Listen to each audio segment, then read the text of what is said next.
सुबह के 6 बजे होते हैं कि तभी नीतू अपने पति को उठाने की कोशिश करती है। अरे क्या होगा, आज संडे है, आज तो देर तक सोने दो।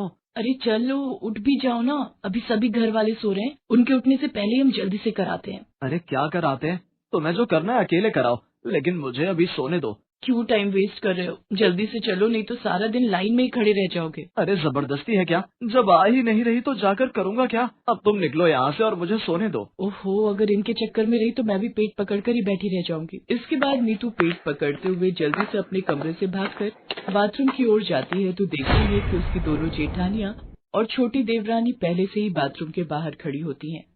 अरे यार, लेट हो गई, लगता है और जल्दी उठना चाहिए था। नीतू को देखकर उसकी देवरानी कहती है, आओ दीदी जल्दी से आकर लाइन में लग जाओ। पर अगर तुम सब बाहर हो तो फिर टॉयलेट में है कौन? और कौन होगा मम्मी जी के सिवा?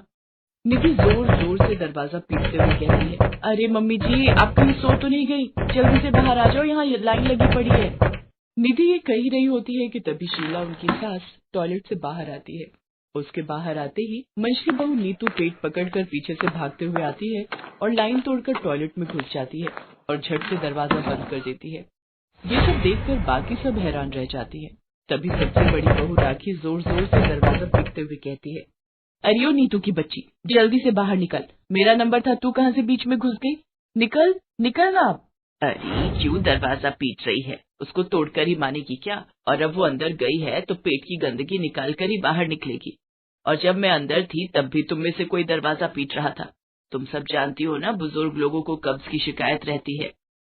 अगर आपको कब्ज की शिकायत रहती है तो सुबह जल्दी उठकर फ्रेश हो जाया कीजिए। आपकी कब्ज के चक्कर में तो हम लोगों के पेट के बुलबुले उठने लग पड़ते हैं। ये सब बातें छोड़ो मम्मी जी, अब ये बताओ कि कब तक हम ऐसे ही एक टॉयलेट में जाते रहेंगे? उम्र भर ऐसे ही जाना होगा। क्या मतलब? मतलब ये कि शुक्र मनाओ तुम लोगों को एक टॉयलेट तो नसीब हुआ। हम तो अपने गांव में खुले में शौचालय जाते थे, और खुले में जो जाने का मजा है, ओए होए होए होए होए। इतना कहते ही शीला चुप हो जाती है। पर मम्मी जी, आपकी इतनी सारी बहुएं हैं, आपको 2 टॉयलेट तो बनवाने ही चाहिए ना।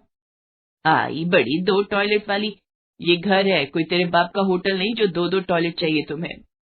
मम्मी जी, पर जैसे यहाँ लाइन लगी है ना, ये किसी के घर का टॉयलेट नहीं बल्कि किसी चौल का सुलभ शौचालय मालूम होता है। हाँ, बस इसका ये एक सुख है कि हमें धोने के लिए बाल्टी और मग्गा लेकर नहीं आना पड़ता। निधि बोल ही रही थी कि तभी वहाँ खड़ी राखी जोर से बदबूदार गैस छोड़ती है।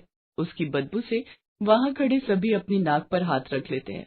उसके ऐसा करते ही शीला कहती है, हाय मोरी मैया, ना जाने क्या ठूसा था इस कमबख्त ने रात में जो इतनी गंदी बदबू निकाली है।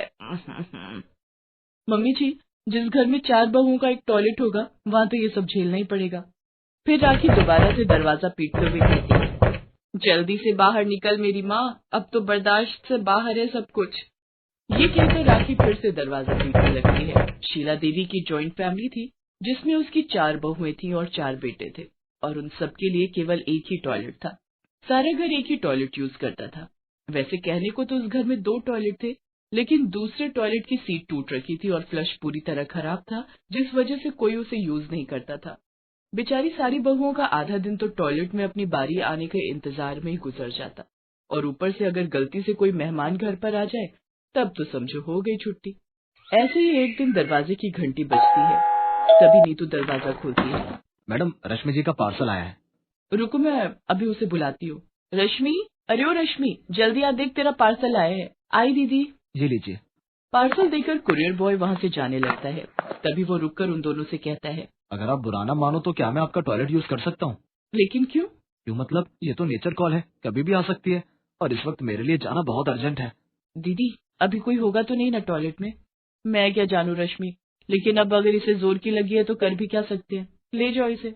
रश्मि इसको टॉयलेट की तरफ लेकर जाती है, लेकिन जैसे ही कुरियर बॉय दरवाजा खोलने की कोशिश करता है तो वो अंदर से बंद होता है। इतने में अंदर से आवाज आती है, अब कौन है बे, कम से कम यहाँ तो चैन से बैठने दो।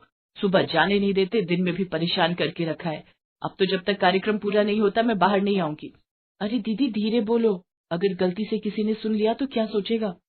सुनने दो, अगर कोई सुनता है तो कम से कम औरों को भी तो पता चले कि कैसी जालिम सास है हमारी, जो 4-4 बहुओं के लिए सिर्फ एक ही टॉयलेट रखा हुआ है। इसके बाद रश्मि उस आदमी से कहती है, जी माफ कीजिएगा लेकिन आपको थोड़ा वेट करना होगा। कोई बात नहीं जी, मुझे इनके जितनी इमरजेंसी भी नहीं है। ये कहकर वो आदमी क्रॉस लेग करके खड़ा हो जाता है। लेकिन काफी देर इंतजार करने के बाद भी जब निधि बाहर नहीं आती तो वो आदमी जल्दी में वहाँ से निकलने लगता है कि तभी रश्मि पीछे से आवाज देते हुए कहती है, अरे रुकिए तो, कहाँ जा रहे हैं आप वो काम पूरा करके ही जाइए। नहीं करना मुझे कोई टॉयलेट। अगर मैं ऐसे ही वेट करता रहा तो मेरी पैंट यहीं गीली हो जाएगी। इससे तो अच्छा होगा मैं बस स्टैंड पर बने सुलभ शौचालय में चला जाऊं। ये कहकर वो आदमी वहाँ से भागता हुआ चला जाता है। रश्मि अपना सर पकड़कर बैठ जाती है। कुछ महीने ऐसे ही बीतते चले गए, लेकिन टॉयलेट की समस्या ज्यों की त्यों बनी रहती है। एक शाम जब शीला घूमने गई होती है तभी चारों बहुएं बैठकर रोज की इस परेशानी का हल ढूंढने के विषय में चर्चा करती हैं। हे भगवान, अब क्या दिन आ गए, हमारी जो सास की चुगलियां छोड़कर टॉयलेट के ऊपर चर्चा करने बैठे हैं हम। सब हमारी सासू माँ का किया धरा है। वो सब तो ठीक है, लेकिन अब ये सोचो कि कैसे हम अपनी सास को दूसरा टॉयलेट भी ठीक करने के लिए मनाएं। ऐसे तो मानने से रही, हमें कोई तरकीब सोचनी पड़ेगी जिससे सांप भी मर जाए और लाठी भी ना टूटे। वैसे मेरे पास एक आइडिया है। क्यों ना हम में से एक का पेट खराब कर दिया जाए, जिससे सारा दिन उसका टॉयलेट में ही बीते। फिर जब मम्मी जी को टॉयलेट यूज करने नहीं मिलेगा तभी उन्हें दूसरे टॉयलेट की अहमियत समझ में आएगी। वो तो ठीक है, पर किसका पेट खराब करे? तू अपना कर ले, मैं तेरे लिए जमाल गोटा लाई देती हूँ। वाह जी वाह, ये क्या बात हुई?